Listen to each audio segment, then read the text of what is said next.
Kwa sababu kuna mahali ambapo ulikuwa Mungu alikutoa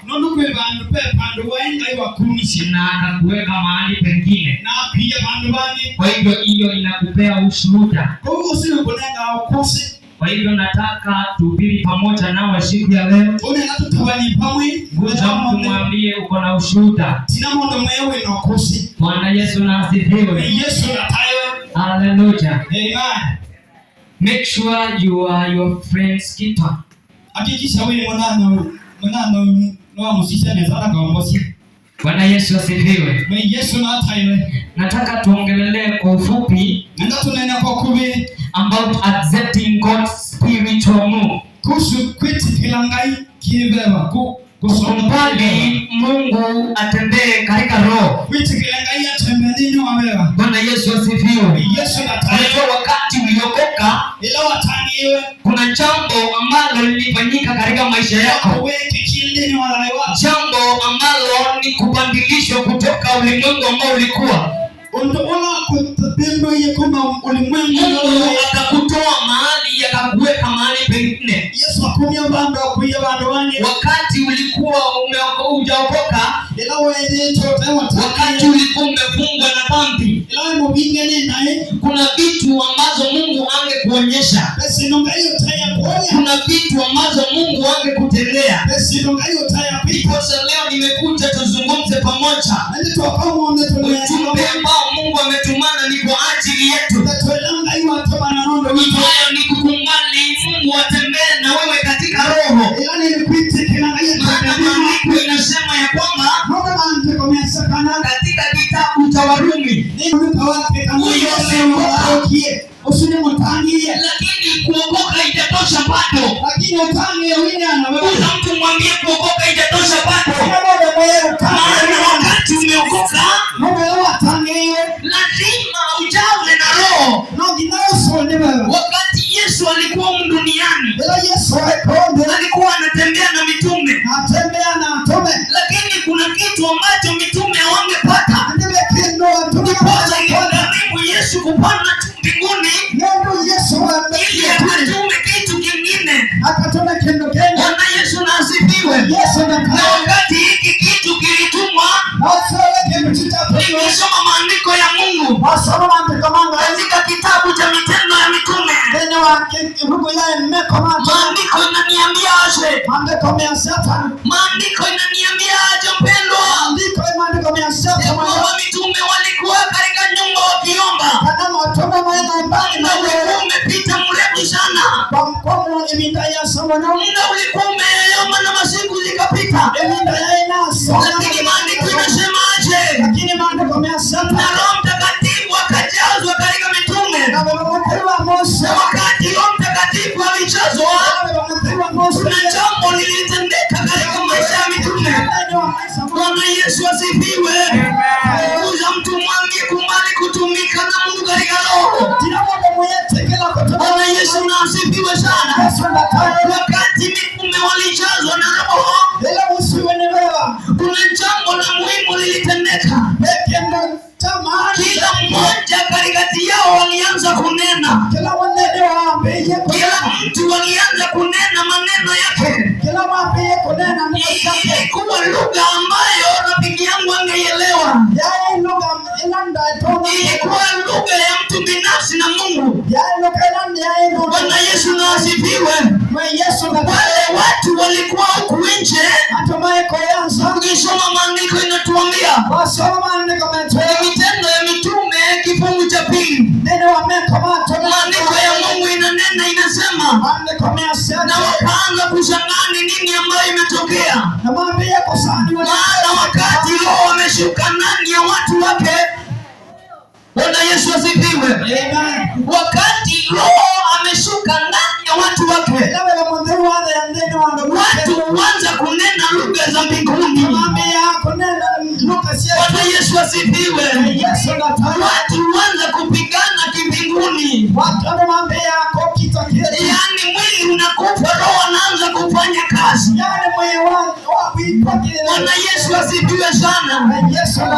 Ipo leo nataka tukubali kutumika na Yesu katika roho. Kukubali Mungu atutumie na atembee nasi katika maisha ya kiroho. Maana wakati unafanya vita katika roho, hautapigana kulingana na vile unavyoelewa. Hautafanyia Mungu kazi kulingana na mapenzi yako.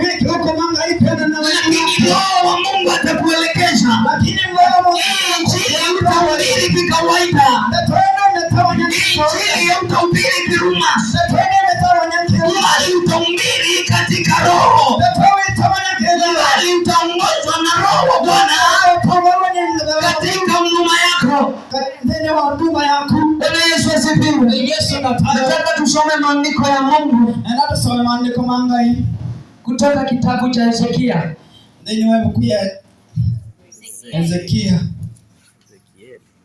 Lakini hapo juu nimesoma maandiko kadhaa. Lakini wewe unanisoma ndio maandiko. Ukienda rafiki yako muulize tumesoma kitabu gani. Ndio kama alimokulia tutasoma huko. Hizi ndio ile kwa bwana ukile mbizi tu hapo ni baba. Bwana Yesu asifiwe. Amen. God is good. Yesu ni msifu. Tumesoma Acts of Apostles hapo juu tutasoma tuyaambia. Lakini tutarudia tena. Lakini ni tutongelela. Lakini kwa sasa nataka tusome maandiko ya Mungu kutoka kitabu cha Hezekia. Lakini sasa inaenda tusome maandiko mangai kumebukuni ya Hezekia. Hezekia chapter number 37. Ezekieli 33 Hallelujah. Amen. Ezekiel chapter number 37 verse number 1. Yes.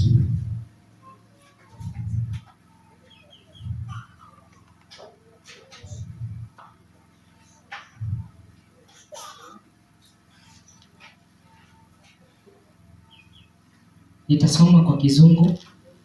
The Bible says that the hand of the Lord was upon me and carried me out in the spirit of the Lord and set me down in the midst of the valley which was full of bones, and caused me to pass by them round about.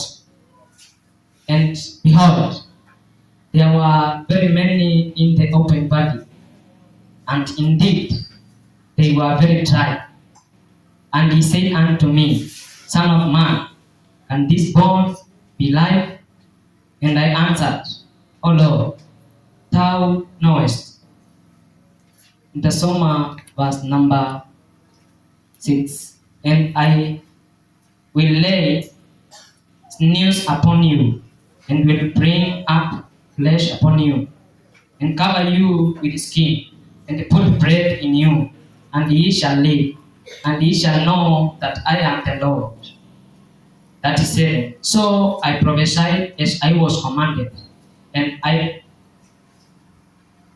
prophesied.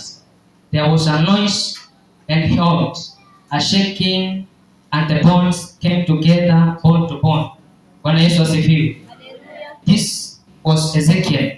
Oh, Ezekiel. And Ezekiel was a prophet of God. Ezekiel ai mwadhani wangai. But being a prophet, lakini kwenda wemu mwadhani, ilimkarimu aingie katika roho. Yatumie alikabevani. Maandiko inasema, maandiko measia ya kwamba akaibebwa na mkono wa Bwana wakati alikuwa katika roho. Kana akuone koko kwanga ila wabebani. Kwa hivyo hakuwa mtu wa kawaida hiyo wakati. Punta imondo wa kawaida binani. Ilibidi aingie ndani katika roho. Yatumia nikande nebevani. Ndio sasa mkono wa Mungu ukakuja juu yake.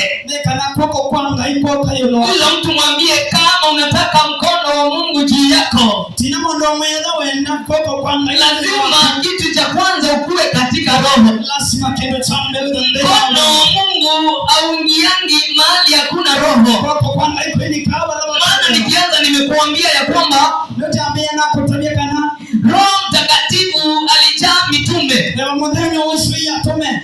Ndio ndio wakaingiwa na uwezo wa kuendeleza injili ya Mungu. Kwa hivyo ni kwa ajili yako kutumika na Mungu, ni lazima kwanza uingie katika roho. Hezekia akabebwa na mkono wa Mungu wakati alikuwa ameingia katika roho. Bwana Yesu asifiwe sana. Maandiko inaniambia ya kwamba mkono wa Mungu haukumpeleka mahali popote tu. Wakati uko katika roho, Mungu hakupelekangi mahali kwa kawaida. Sasa nimekuambia ya kwamba tuelewe na tukubali Yesu kuingia katika roho zetu ili tukatembee katika roho. Maandiko inasema wakati roho Hezekia, maandiko inasema ikambeba na ikampeleka katika bonde kubwa sana, bonde ambalo lilikuwa limejaa mifupa.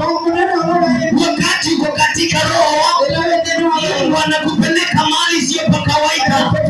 Unaanza kuona maana picha ya shetani, unaanza kuona maana picha ya vitu ambazo vimefichwa, unaanza kuelewa vitu ambazo ni za kimbingu. Wakati nilikuwa inasoma maandiko, nilijiweka katika hizi viatu za Hezekia, nikasema ingekuwa ni mimi Caleb, nimepelekwa katika bonde lenye mifupa, wengine wetu tungeanza kupepetewa tukiwa tushaa, kwa sababu hii ni anga ambayo ni anga ya kifo. Wakati umeokoka na uko katika roho, hata katika kifo Mungu atakuonyesha. Wakati umeokoka na uko ndani ya roho, Mungu atakuonyesha kila kitu, lakini itakugharimu jambo moja, uache mwili na uingie katika roho. Maana ukiwa katika mwili Mungu hawezi akakutumia. Bwana Yesu asifiwe. Hezekia ndio huyu katika bonde la mifupa. Maandiko inasema na mkono wa Mungu kampeleka akazunguka. Nataka upige picha Hezekia. Hezekia ndio huyu anatembea pamoja na Mungu katika bonde lenye mifupa mikavu. Anazunguka, anapata hii mifupa ya kichwa, anapata hii mifupa ya mikono, hata hii mifupa ya miguu. Bwana Yesu asifiwe sana. Hezekia ako ndani ya roho. Bwana Yesu asifiwe. Haleluya. Wakati uko katika roho, kutendeka ambayo sio ya kawaida. Kuna mitihani ambayo Mungu atakupitisha katika maisha ya kiroho. Wakati umemaliza kuzunguka mifupa, tunasoma maandiko tu kwamba na Mungu akamuuliza Hezekia, hii inaweza pata uhai?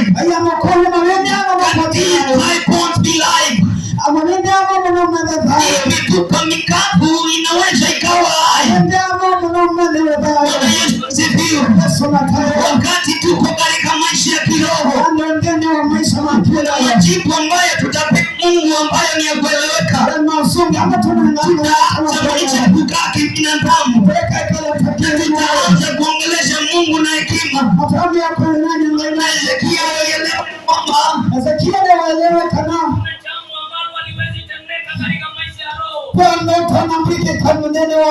Yesu asifiwe sana.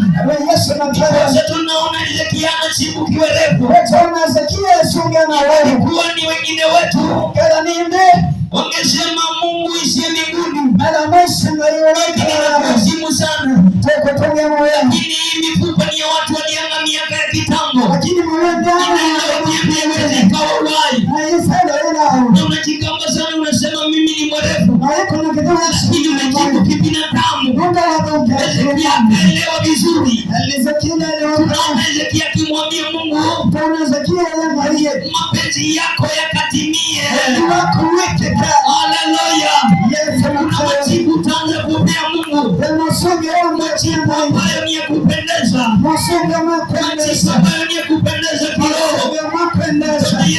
asifiwe. Tutatembea na Mungu katika maisha ya kiroho. Kama Hezekia akisema ya kwamba na nikanena vile Mungu aliniambia, sauti ikasikika. Sauti ikasikika wakati Hezekia alikuwa anazungumza na mifupa. Sauti tena milele ikasikika. Bwana Yesu asifiwe. Sauti ikasikika na kelele. Bwana Yesu asifiwe. Wakati unatamkia mifupa ambayo ni mikavu katika maisha yako, nataka nikudhibitishie jambo moja. Nataka uelewe jambo moja mahali hapa. Wakati unatamkia mifupa ambayo ni mikavu, kelele lazima zitasikika. Bwana Yesu asifiwe sana. Katika maisha ya kiroho umeanza kupigana vita, umeanza kunenea mifupa mikavu, umeanza kunenea mgonjwa ambayo iko ndani yako, umeanza kunenea shida ambayo iko ndani ya familia yako. Wakati umeanza kunena kulingana na Roho Bwana, ya kwamba lazima watu wanene, lazima isikike. Hezekia alikuwa anaprofesa kulingana na vile Mungu amemwonyesha. Tunasema na sauti ikasikika. Ulikuwa unarudia mfupa mwingine. Wakati mfupa ulikuwa unarudia mfupa mwingine. Wakati joints zilikuwa zinaingiana, sauti ikasikika. Wakati unapigana vita za kiroho, lazima kelele zitokee. Tumwambie wache kuogopa kelele. Haleluya.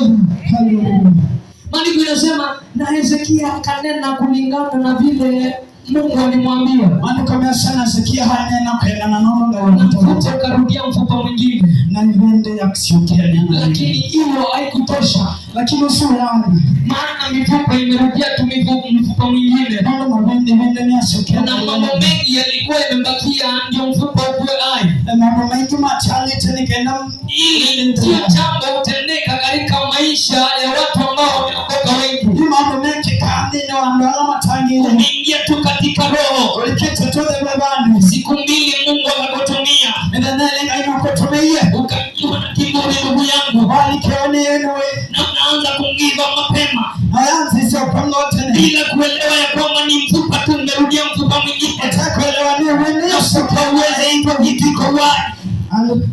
Bwana Yesu na tawe. Mfupa imerudia tu mfupa mwingine. Yasokeana na wende yenge. This is just the first process. Iwe na mwambisho tu. This is just the first process. Uende mwambisho wa. Bwana Yesu Yesu na tawe. Hivyo katika maisha ya kiroho wacha kuingiwa na kungiva mapema. Kumbe na maisha mawe. Wacha kungiva wakati Mungu amekutumia mara ya kwanza. Wacha kusema mimi nilichazwa. And the process of the Lord. And the process of the Lord tonight. Hadi kutumika na Yesu katika roho. Hadi kuonyesha mambo na Mungu. Hadi kutembea na Mungu. Bwana Yesu asifiwe. Kulikuwa kumebaki jambo. Mifupa imeingiana. Wale tunaosoma tunaita zika. Ela tusoma tumeta ska. Kana ipindi tu tena hiyo. Yesu anata. Amen. Kingala. Very good. Kingala pigia huyo makofi. Hallelujah. Askari. Kingala. Wakati kitu kimeoza kinabaki kimifupa, mifupa ikiwa imeshikana. Lakini ukiwa kichana na kisota na decades, hiyo kitu mifupa inawajaa. Mabende ni matiana. Sasa hapa tunaelewa ya kwamba mifupa ndio imerudiana. Mabende mashokeria. Na Hezekia yumo katika roho. Na Hezekia ndio roho. Maandiko inasema, maandiko yamesema na neno la Mungu njia. Na ndetola yanga ya mokia. Na ikambidi ya nene tena. Na ya mokuna. ya mtuma anene inge. Bwana Yesu asifiwe. Yesu natawe. Media ingie katika roho tena. Ya tuma alikamenya wa wenge. Bwana Yesu asifiwe. Yesu natawe. Maana mifupa ndio hiyo haina uhai. Ona mabende na suna maida. Na wakati alinena process number 2 mifupa ikapata nyama. Nalo anene hiyo process ya kelimo. Bwana Yesu asifiwe. Yesu natawe. Wewe mtu mwambie mifupa iko na nyama. Bwana Yesu asifiwe. Yesu natawe. Wewe mtu mwambie baraka zile ziko level 2. Bwana Yesu asifiwe. Yesu natawe. Hapa ni kwako kuelewa. Wewe kwako kuelewa. Wakati jambo la kwanza limetendeka, ni wewe uingie tena na uendelee kutembea katika roho. Ndiposa mifupa ipate nyama. Itakubidi utie bidii sana. Itakubidi uingie ndani katika roho ili mifupa ikapate uhai. Bwana Yesu asifiwe. Yesu natawe. Hiyo mifupa iko na nyama sasa. Mawende asona na nyama. Basi hata kwa namba. Hiyo ni mtu tu amekufa. A dead person. Asona mundu to kwete. Kwa sababu mifupa imepata tu nyama. Ndio mawende ni mapata nyama. I want to realize something. Nendo kukoliki. Wakati wa COVID-19, Ila kwa hii COVID-19. watu walikuwa wanachimbiwa hivi kwa mtaa. Ando matanya wa mtao. Unaona vile watu wamechimbiwa hapo wewe. Unaona ndio matanya wa mtao. Hapo hakuna mtu wa kawaida alikuwa anakaribia hapo. Wewe yeye mundu wa kawaida wa dhengi. Kwa sababu nilikuja kuelewa watu wanaogopa kifo sana. Naona wakie kweli kanavya na Hawa ni watu ambao wamekufa. asona ndo makwete. Bwana Yesu asifiwe. Yesu natawe. Haleluya. Haleluya. Wewe umenena na Mungu katika roho Unene tena ngaiwe. na kufuata maagizo yake vyema. Na watu yema ni maono wake. Step number 1 Mungu akakufanyia. Step ya mbenga ya pekea. Au kuanga na mtoto, Mungu akakupa mtoto. Ndio inakana ngaiyo na ngakana. Bwana Yesu asifiwe. Yesu natawe. Lakini hujapata pesa ya kulea ile mtoto. Lakini kama hapa mbele sana. Labda hata wanako wameanza kukutupa mbali. Labda na musana wa Hata wale watu wa kwenu wameanza kukusongesha. mama kweli ni mama yako. Lakini hiyo ni mifupa tu imepasa uhai. Ndio tuma basi. Inakubidi uingie katika roho ili mifupa ipate nyama. Kama wewe mapata Ili mifupa ipate nyama. kama wewe mapata nyama. Itakubidi ukae ndani sana. It will take more of your time. Labda muda mrefu utapita katika maisha yako. Labda muda utapita mrefu. Nini si hivi ndano hivi tayesa. Yes. Lakini elewi maishani makipepa. Lakini wakati wa maisha kiroho, The blessings of the Lord come slowly by slowly. sababu zinakuja pale It pale. does not come just that way. Asikuji tu It hivi. does not come in seconds. Sio kana seconds. Lazima mifupa ipate nyama kwanza. Lazima wewe mapata Na nyama. kumkoje Mungu akunenee. Hata na hayo neno. Maana wakati tuko katika roho, sisi sio watu wa kawaida. Sisi tunapigana kulingana na hekima ya roho. Bwana Yesu asifiwe. Kwa hiyo inakugharimu nene ya mifupa ili kapate nyama mpendwa. Bwana Yesu asifiwe. Praise the name of the Lord. Wakati hii mifupa imepata nyama, sasa ilikuwa wakati wa Hezekia na Mungu. Kumbuka Hezekia ananena na Mungu, anaambiwa fanya hivi, anafanya. Lakini wengine wetu tunajipenda kuliko Mungu. Uko katika maisha ya kiroho na hutaki kuchoka. Uko katika maisha ya kiroho na hutaki kufuata maagizo ya Bwana. Uko katika maisha ya kiroho na unajawa na kiburi. Labda unaanza kusema mbona mimi natumiwa kale kwa tumiwi. Na unajawa na kiburi. Bwana Yesu asifiwe. Hezekia alielewa mimi niko hapa na Mungu. Sina mtu wa kawaida katika maisha yangu ya kiroho. Bali niko na Mungu anayepeana uhai. Bwana Yesu asifiwe. asifiwe. Maandiko inasema ya kwamba Hezekia akaendelea. Sauti ikasikika tena. Upepo ukatoka upande huu. Upepo ukatoka upande mwingine. Upepo ukatoka upande mwingine. Upande mwingine upepo huo. Na ile mifupa ikaanza kupata uhai. Bwana Yesu asifiwe.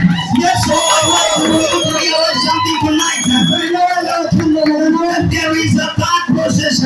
Kuna stage ya tatu ambayo ni baraka zako, ambayo inatoka zakula, ambayo inatoka round. Maandiko inasema ya kwamba upepo kutoka upande, wali upepo ulitoka kila pande wapendwa. Bwana Yesu na asifiwe. Wakati upepo unakuja, kelele linasikika tena. I want you to know that.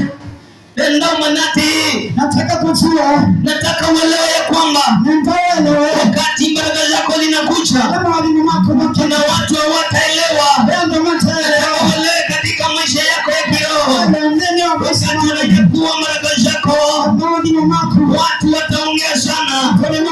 Wale watarumbeta watapiga, wale wasengenyo watakusengenya, wale wachuki watakuchukia, wale wakuekeleana wataekelewa.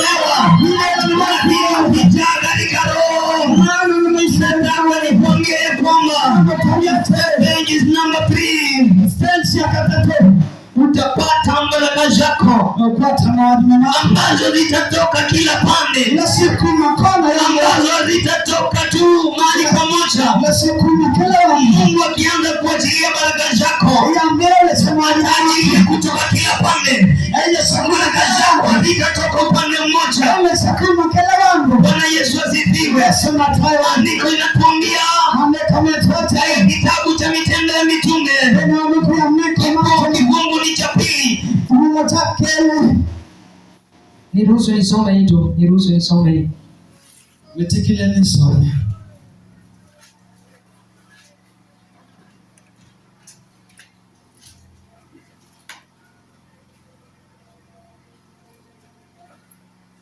Acts of Apostles chapter number 2 verse 17.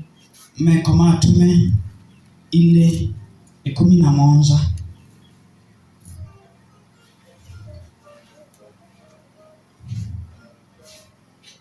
The Bible says, and it shall come to pass in the last days, says the Lord, I will pour out of my spirit upon all flesh, and your sons and your daughters shall prophesy, and your young men shall see visions, and your old men shall dream dreams. Bwana Yesu asifiwe. Yesu na time. Nataka uelewe it is now end times. Ninaelewe ni ibada ya mwisho. Nataka uelewe kama hujajazwa na Roho ni wakati wako wa kujazwa. Ninaelewe elamu sote nebe banebinda. Maandiko inasema vyema. Mahali tumesoma. The last days I will pour out my spirit. I will pour out my spirit. And sons and daughters of kingdom shall prophesy. Bwana Yesu asifiwe. For you to prophesy upon the dry bones. You must be filled by the Spirit of the Lord. You must be filled by the Spirit. I want you to underline the word must. You must be filled by the Holy Spirit. The Spirit of discernment.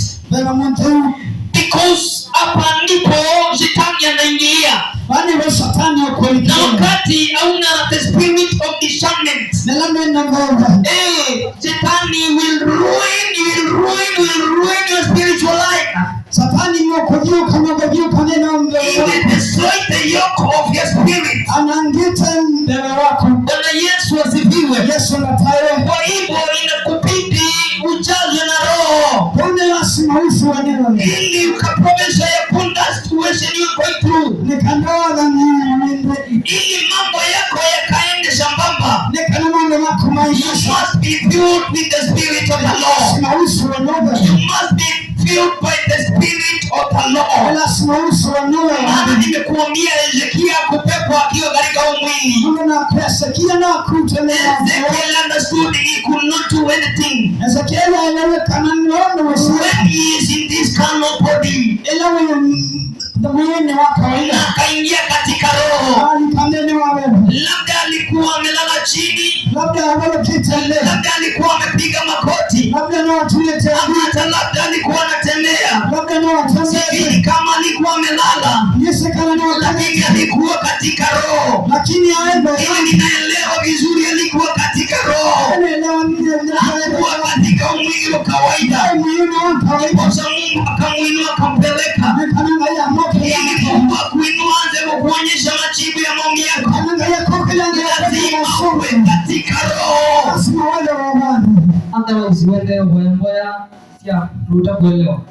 Otherwise utaendelea kuomba mambo ya mtu ambayo maombi ambayo ya mtu ajielewe. Bwana Yesu asifiwe. Yesu natawe. When we are in spirits, ila tuwewane, the hidden things of our enemies are revealed. Andolame vidite amaida maito ni mumela. Bwana Yesu asifiwe. Yesu natawe. And if you have been walking in spirit, you know what I'm talking about. Praise the name of the Lord. Yesu natawe. Because God will reveal some things.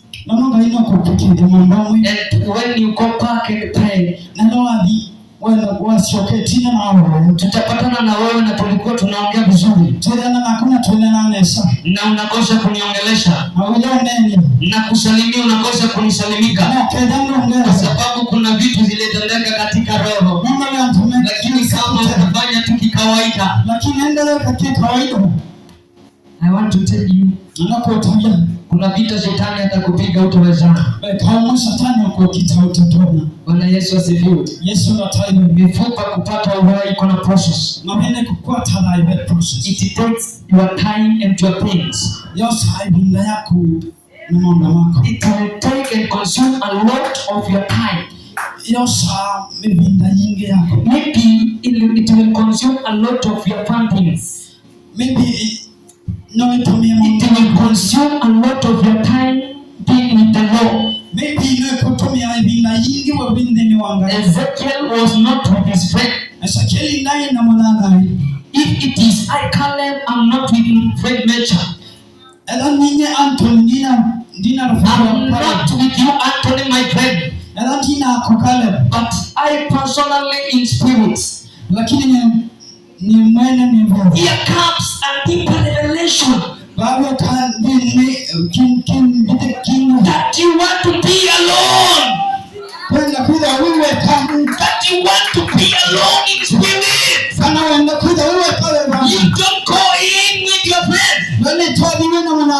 Maybe your friends whom you see, they are not your friends. They are destiny killers.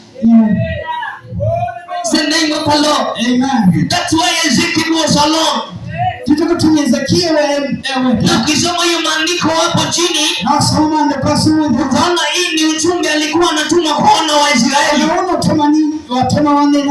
So angetumwa na watu wengine, maybe wangelink the information in end with God. So for you as life to go far, you must dwell alone. Praise the name of the Lord. Yes, Lord. Gusa mtu mwambie jifunze kuingia peke yako. Haina peka kunyamba langi mnyambeza wewe.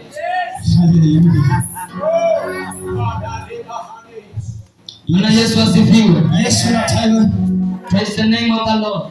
Yesu anataiwa. Ezekiel alikuwa peke yake. Ezekiel haiweka. Bwana Yesu asifiwe. Yesu anataiwa. Napata ufunuo wa jamaa fulani anaitwa Danieli. Napata ufunuo pemo ndio utaona Danieli. Wakati Danieli ako katika tumbo la simba. Ila Danieli wai mnyambo ni alikuwa yeye na simba na Mungu. Aiwe mnyambo na Mungu. Bwana Yesu asifiwe. Yesu anataiwa. Hivyo katika vita ya kiroho konde ni wakaoa wewe. Inakuanga wewe Anthony ila ule pale adui zako adui Mungu na Mungu na ngai lakini wewe determine that you will win. Kila kitu tutamwini. Ile ina determine kwamba you will emerge the winner. Ile ina determine kwamba utakuwa uhusiano wako na Mungu. Ni wewe anua mpira kwa sababu ukishita tu kidogo uhusiano wako na Mungu haribike. Kwa sababu wangu simba watakumeza. Simama nikomele. Bwana Yesu asifiwe. Yesu anataiwa. Bwana Yesu asifiwe. Yesu anataiwa. Na kwa ndo maana kama nani uingie kiboya kendo. Acha kujua kama mzako ameenda fellowship ndio wewe. Bwana Yesu asifiwe. Yesu anataiwa. Kwa ndo maana kama wangi moki kama yake ndao. Acha kujua kutaka kujua wale wengine kama ameenda kama. It is you and you alone in your realms of spirit. Ni wewe na ni wewe peke yako katika uwepo wa Mungu. And you alone and your enemies. Ni wewe peke yako. Na kama uhusiano wako umbatani na mikakati ya Mungu, nenda uhusiano wako unaenda na ninaoendwa. I want to assure somebody today. Nenda peke yako nende. If your realms of spirit does not go hand in hand with the Lord, nenda wewe bani mbona wewe utakomeza. Mambini makomeza. Mimi sitakuficha nikuambie yule dua. Ndio kwa vile kana lakini ni wewe na Mungu. Niwe na ngai. Ezekiel alikuwa peke yake. Ezekiel haikuweka. Ezekiel was alone. Ezekiel alikuwa peke yake. Kama unaongojanga kikundi ndio uingie katika maombi. Anawatela kikundi nikaenda kikundi God will never use you. Maenda support me. Bwana Yesu asifiwe. Yesu na time it will determine bidii yako na Mungu. Inakuta wewe na Mungu. Bwana Yesu asifiwe. Yesu na time vitu azikuchi hivyo rahisi tunaona. Siko kahobu kuona. Bwana Yesu asifiwe. Yesu na time. Hallelujah. Hallelujah. Labda uko na ugonjwa inakusumbua sana. Maybe wewe kusumbua mwana. Lakini wewe unataka ufanye maombi ya mtu wa kawaida. Lakini wewe unataka kutafuta Mungu sana. Ndio wana ngaimuno. Hallelujah. Yesu na time. Hiyo ugonjwa itakufinya na ikukandamiza. Usiwe kovinye yangu komina. Bwana Yesu asifiwe. Yesu na time. So it is up to you to understand and be acknowledged. Kama upande wako wewe na wewe that it is I can never die alone. Ya kwamba ni mimi. It is you my brother and you alone. Ni wewe rafiki yangu. And when you understand this you go deeper. And when you understand things, na wakati ukielewa you go deeper, unaenda ndani, because your spiritual connectivity with God is so close. Nono connection zako na ngaiwe. Then you tell God, what am I going to do? Wewe ngaiwe ndio unapika. Don't pray like a fool. When the directives of the Lord. When the directives of the Lord. Because Ezekiel did not prophesy just carnally.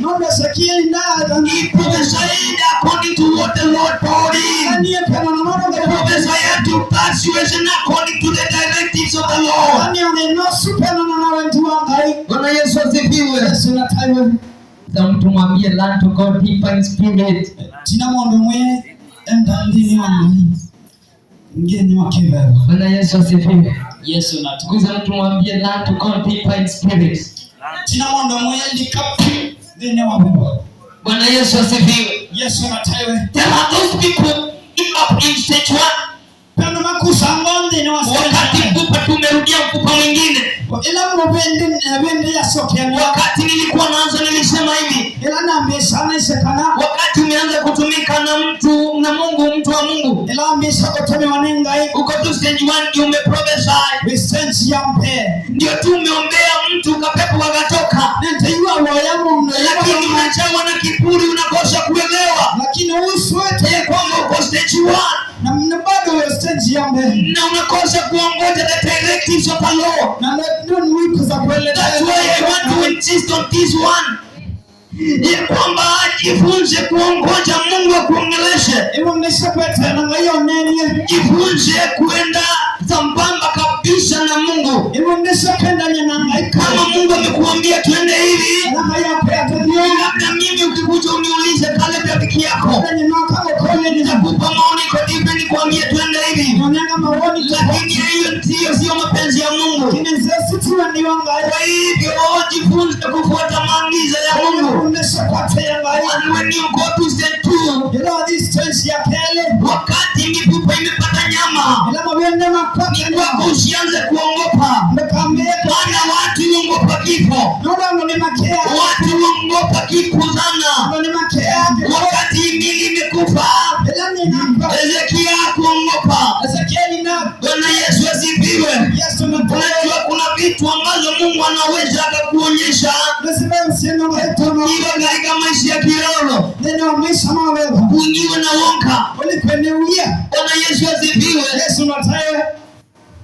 Wakati Joseph alikuwa mtoto, ila Yosefu waota ndoto. Wakati alikuwa anaota, ila waota alikuwa anaonyeshwa vitu, akiambia ndugu zake wanawashindwa aitabia, wanaanza chuki na yeye na wanakosa kumuelewa. Anza kimena nake. Bwana Yesu asifiwe. Yesu natayo. That's why I want to tell you, don't even believe your friend. Don't believe your brother. Don't believe anybody. But believe what the Lord has told you. What the Lord has told you in spirit. Praise the name of the Lord.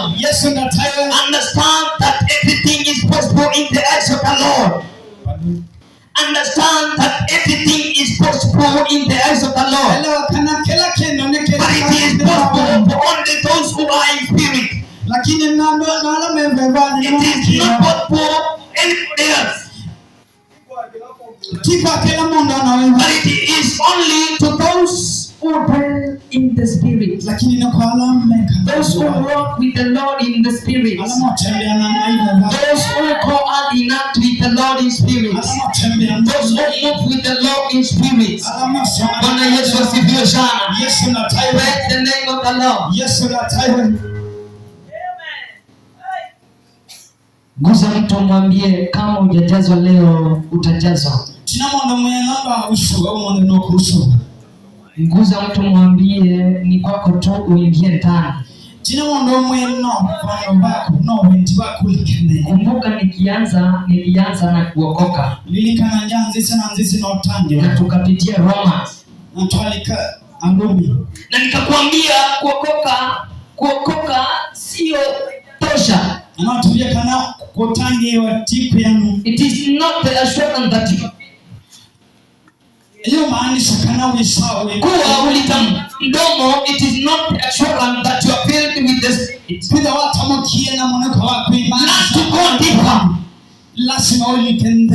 Na tukaona vile Roho alijaza mitume. Na nikakwambia kuna mambo mitume wangefanya wakati walikuwa na Yesu, ili wakarimu wao wajaze na Roho. Ndiposa huduma yao ikaendelea. Ndiposa wewe huduma yako iendelee. Na umeokoka. Kumbali kujazwa. Ndiposa huduma yako iendelee. Na nimekuambia wakati unaingia katika Roho, kuna mambo Mungu atakuonyesha, mambo ambayo sio ya kawaida.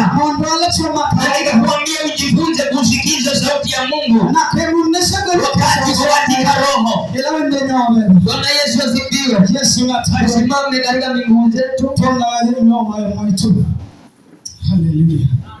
Yes, you are what the Lord.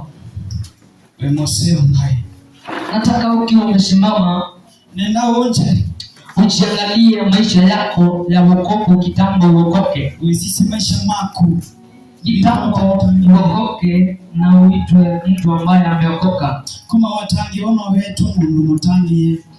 Ni jambo gani ambalo Mungu amekufanyia? Nondo webanga yu apreki. You deserve your spirit kama Mungu alikuongelesha. Yaani uchunguze moyo wako kama Mungu alikuongelesha. Yanewe mwene kananga ino kunenisha. Na uanze kunena na Bwana, mwambie akujaze. Mwambie nena na ngai. Ni wewe usizungumzie Bwana, mwambie akujaze. Wayangalia kufu. Nena tuna Mungu likalama zikana bayanda. Yes. Ni asante Bwana, ni asante Bwana. Ni asante Bwana, ni asante Bwana. Ni asante Bwana kwa neno lako, ni asante Bwana. Begin to go deeper, begin to go deeper, begin to go deeper. In the name of the Lord, in the name of the Lord. Nataka nione mtu ameinua mikono anaingia ndani. In the name of Jesus. Likalaya ndadaba ya kalama. Lidama zikili ya kadaba bazada dama. Likalama ya ndedeze kalama ya salama ya salama. Likanda dama zikalama ganda dama zanda. Likalama baba zanda la ya kadaba bayanda. Liketelebe zikalama ya ndedeze zanda. Likalama ya ndedeze zikadaba ya kalama yanda. Lindama ya ndedeba ya ndedeba ya kalama yanda. Lesketele ya kadaba boya kalama ya kalama. Likando ya kadaba bozi kalama ya kalama. Lepe ya kadaba daba zakala daba zanda. Liadele zikala baba zanda daba bayanda. Lindama zikele zikala daba yanda. In the mighty name of Jesus, Lord.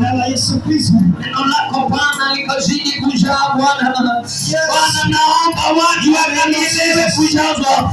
Ukajaze watu wako mahali hapa Bwana. In the name of Jesus. In the mighty name of Jesus. In the name of Jesus, Lord. Holy Spirit of the Lord, man, no by design. Holy cause of the Lord, man, no blood. Yes, now we do what Jesus will do. Holy cause of Jesus. Come, Holy Spirit, and do everything. Holy Spirit of the Lord, come into. Holy Spirit of the Lord, come into.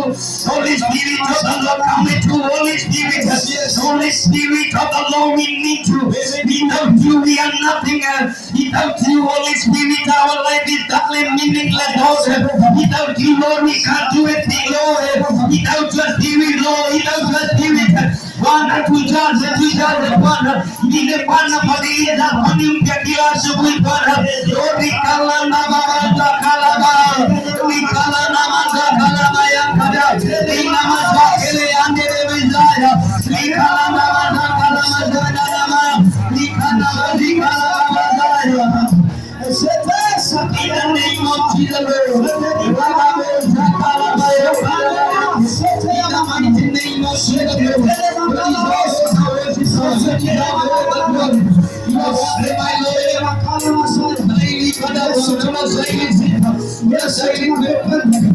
Yesu tunakupenda. Wewe ni Mungu mwaminifu Bwana. Yesu tunakupenda.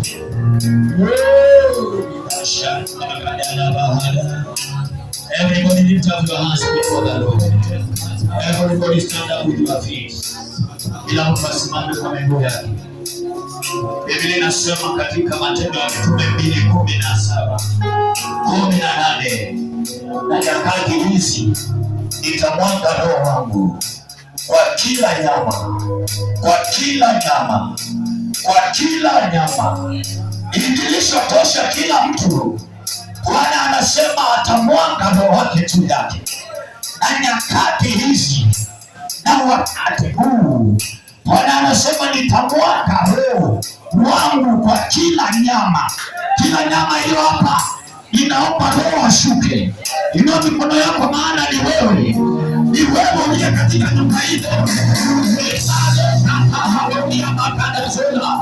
Biblia yasema katu inabeba. Ili kwa kila mwe. Ona nini watu wanatonini. Ona nini waimwana shamwika. Ona nini watu elefu. Ona nini waibeti. Biblia yasema mabina. Katu inabeba wako. Yuluwa kila nama. Kila nama likite biotiki. Kete ya yoma yoka nono wayo. Kila dalu likite biotiki. Kete ya gayoka nono watu. Mokena moko mewa yoba. Hamele ya kuyanga indika dika dika. Neka tala tala